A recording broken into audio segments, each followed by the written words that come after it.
सभी साथियों का बहुत बहुत स्वागत। साथियों, जंतर मंतर पर शिक्षा को लेकर और नीट पेपर के लीक को लेकर जो धांधली चल रही है, उस धांधली को रोकने के लिए धर्मेंद्र प्रधान के इस्तीफे की मांग करते हुए सोनम वांगचुक, जो कि सामाजिक कार्यकर्ता पर्यावरणविद, उनके आज भूख हड़ताल के 17 दिन कंप्लीट हुए। और 17 दिन की बात की जाए तो बीजेपी सरकार, जो कि हठधर्मी सरकार है, वो किसी भी तरीके से अभी तक ना तो किसी कार्यकर्ता को भेजा, ना ही मोदी सरकार का कोई मंत्री या मोदी उस स्थल पर पहुंचे। जबकि चाहिए था कि वर्तमान सरकार को ऐसे व्यक्ति के भूख हड़ताल के आंदोलन को खत्म करके समाज को एक नया दिशा निर्देश जारी करना चाहिए था। कोई नई बात नहीं है बीजेपी सरकार के लिए। 2009 में आंदोलन हुआ था और उस आंदोलन में जीडी अग्रवाल, जिन्होंने 111 दिन तक अपना भूख हड़ताल का आंदोलन किया और 111 दिन भूखे रहने के बाद उनकी मृत्यु हो गई थी। साथियों, जो बीजेपी सरकार है, एक हठधर्मी सरकार, बीजेपी सरकार किसी भी तरीके से समाज के प्रति कार्य नहीं कर रही।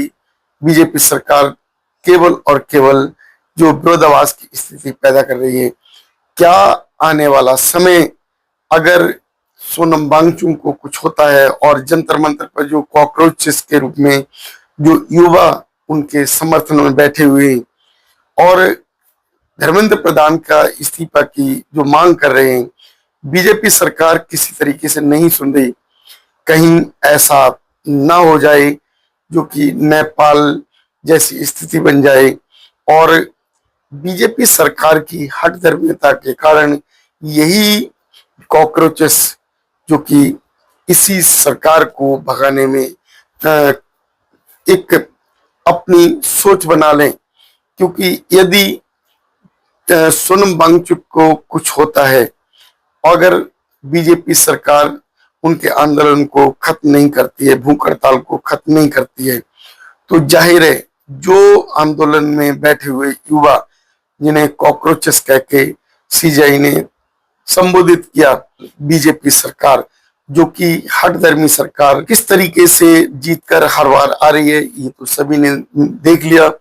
जो मशीनीकरण के कारण जो छेड़छाड़ होती है और ये सत्ता में आ जाते हैं, जब लोगों की बात भी नहीं सुनते, लोग इनसे त्रस्त हो गए और देश के अंदर जो हालात हैं अभी बद से बदतर हैं। आज की जो स्थिति को अगर देखा जाए तो पूरे देश के अंदर शिक्षा, स्वास्थ्य और रोजगार के लिए लोग तड़प रहे हैं।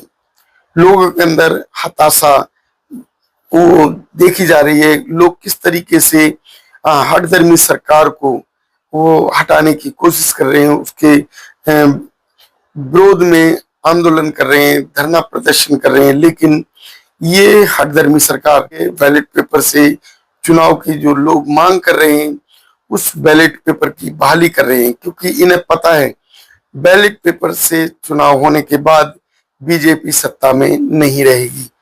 अगर बीजेपी सरकार को जनता चुनकर लेके आती तो बीजेपी कभी का बैलेट पेपर को लागू कर देती। अभी की जो स्थिति बन रही है वो बहुत भयानक स्थिति बन रही है।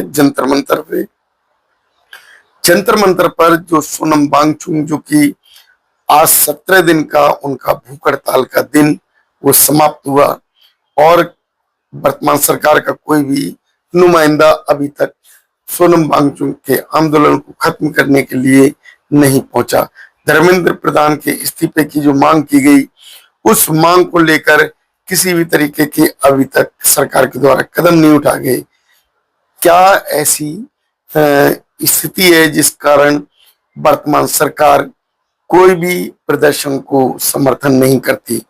किसी भी प्रदर्शन में जनता के जो विचार हैं सुनने को नहीं पहुंचती, किसी भी प्रदर्शन में जनता की मांग को पूरा नहीं करती। तो अभी की जो मांग है वो धर्मेंद्र प्रधान का इस्तीफा, क्योंकि लगातार 100 से अधिक पेपर लीक होना एक सोचने की स्थिति बन जाती है। वर्तमान सरकार के रहते हुए ना तो कोई पेपर क्लियर हो पा रहा है और पेपर को कराने के लिए सरकार के द्वारा मोटी वसूली की जाती है। अपने बच्चों के लिए धन की व्यवस्था करते हैं, लेकिन वर्तमान सरकार ना तो किसी तरीके से पेपर को कंप्लीट कराती है और ना ही जो पेपर के अंदर जो धांधली हो रही है उस धांधली को रोकने में सक्षम हो पा रही है। तो आज की जो स्थिति है वो देश के लिए सोचने की स्थिति बन रही है। धर्मेंद्र प्रधान को लेकर जो मांग की जा रही है, ऐसा क्या कारण है कि सरकार किसके दबाव में आकर धर्मेंद्र प्रधान का इस्तीफा नहीं मांग पा रही है? सरकार किसी भी प्रदर्शन में किसी भी भागीदारी को महत्वपूर्ण नहीं समझ रही। आज देश की स्थिति वो नेपाल वाली बनती जा रही है। नेपाल के अंदर अगर बात की जाए तो नेपाल के युवाओं ने लगातार आंदोलन की, लगातार मांगे की रखी और सरकार को जागरूक करने के लिए अपनी हर कोशिश की, लेकिन नेपाल की उस समय की जो सरकार थी, हठधर्मी सरकार, उसने किसी भी तरीके से युवाओं की जो मांगों को वो पूरा नहीं किया, लगातार अनदेखी की और उसका परिणाम निकला कि नेपाल की सरकार को जैन जी ने भगा दिया, उखाड़ फेंकी उस सत्ता को जो हठधर्मी सरकार थी। आज की जो भारत की स्थिति है ठीक इसी क्रम में देखी जा रही है। भारत में लगातार आंदोलन हो रहे हैं। भारत के अंदर जगह जगह जनता का रोष देखा जा रहा है। जगह जगह जनता मांग कर रही है। त्रस्त हो चुकी जनता शिक्षा, स्वास्थ्य और रोजगार की सरकार से मांग रख रही है, लेकिन सरकार वो हठधर्मी रवैया अपनाए हुए है। किसी भी प्रकार से जो सरकार है अपना मोटिव चेंज नहीं करना चाहती। सरकार जनता की तरफ बिल्कुल भी ध्यान नहीं दे रही और वही स्थिति बनती दिखाई दे रही है जो स्थिति नेपाल के अंदर देखी गई। आज देश के अंदर उसी स्थिति की तरफ भारत जा रहा है जो स्थिति जो पहले कई देशों में देखी गई। अगर सरकार के बार बार चेताने के बाद, सरकार के बार बार प्रदर्शनकारियों के द्वारा ये इस तरीके से संदेश पहुंचाने के बाद सरकार नहीं सुन रही है, तो आंदोलनकारियों ने 20 तारीख का यानी कि 20 जुलाई का जो दिन निश्चित किया है, जो आंदोलनकारी जंतर मंतर धरना स्थल पर बैठे हैं वो संसद के दरवाजे की तरफ कूच करेंगे। संसद भवन पहुंचकर वो अपना आंदोलन उग्र करेंगे। यदि सरकार किसी तरीके से उस समय उग्र रूप धारण करती है, लाठीचार्ज करती है और कुछ ऐसी स्थिति बन जाती है जो युवाओं के फेवर में ना हो, या 20 तारीख से पहले जो धरना स्थल पर बैठे बांगचुंग उनकी किसी कारणवश मृत्यु हो जाती है, तो सरकार के ऊपर भारी पड़ेगा और देश के अंदर वही हालात पैदा हो जाएंगे जो एक हठधर्मी देश के हुए, एक हठधर्मी सरकार के हुए। उत्तराखंड में देखा गया, बीजेपी सरकार थी 2009 में। बीजेपी सरकार के रहते हुए जीडी अग्रवाल आंदोलन करते रहे और 111 दिन बीतने के बाद उनकी मृत्यु हो गई, लेकिन वर्तमान सरकार ने किसी भी तरीके से अपने आप को परिवर्तित नहीं किया। उनके आंदोलन में पहुंचकर उनके आंदोलन को खत्म करने के लिए आश्वासन नहीं दिया। फिर जो वर्तमान सरकार के जो रवैये में परिवर्तन ना आते हुए वहां का आंदोलन जीडी अग्रवाल की मृत्यु के बाद समाप्त हो गया। गंगा की सफाई को लेकर, गंगा के पर्यावरण स्थिति को लेकर, उस पर बनाए जा रहे बांधों को लेकर जो आंदोलन था वो खत्म हो गया। क्या यही स्थिति जंतर मंतर पर आंदोलन करने वाले सोनम वांगचुक के साथ भी हो सकती है। क्या सोनम वांगचुक जो कि आज 17 दिन का जो अनशन था वो पूरा हुआ और उनकी स्थिति नाजुक देखी जा रही है।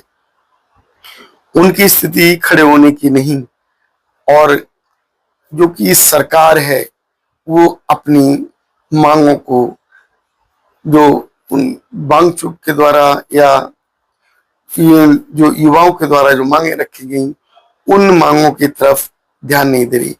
तो क्या 2009 की जो स्थिति अगर देखी जाए, जो उत्तराखंड में बनी, वांगचुक को अपने प्राण त्यागने होंगे? क्या सरकार अपना रवैया बदलेगी या विपक्ष के द्वारा कोई ऐसा आश्वासन दिया जाएगा जिससे सोनम वांगचुक जो कि उस आंदोलन को खत्म कर दें और जो देश की स्थिति जो सोनम वांगचुक की मृत्यु के बाद जो बिगड़ सकती है, उस स्थिति को ठीक स्थिति में लाया जा सके। साथियों, आज की जो स्थिति है उस स्थिति को देखकर आपकी क्या राय बनती है, हमें हमारे चैनल पर अवश्य बताएं। यदि आप लोग हमारी इस वीडियो से सहमत हैं और जो आंदोलन में बैठे सोनम वांगचुक जो कि आमरण अनशन पर बैठे हुए हैं, उनके लिए आप कोई अच्छा विचार रखते हैं, कोई आप ऐसा विचार देते हैं जिससे कि आंदोलन भी ये खत्म हो जाए और हमारे देश का एक संघर्षशील युवा सोनम वांगचुक जो कि अपने जीवन को वो बरकरार रख सकें, तो हमारे चैनल पर अवश्य बताएं।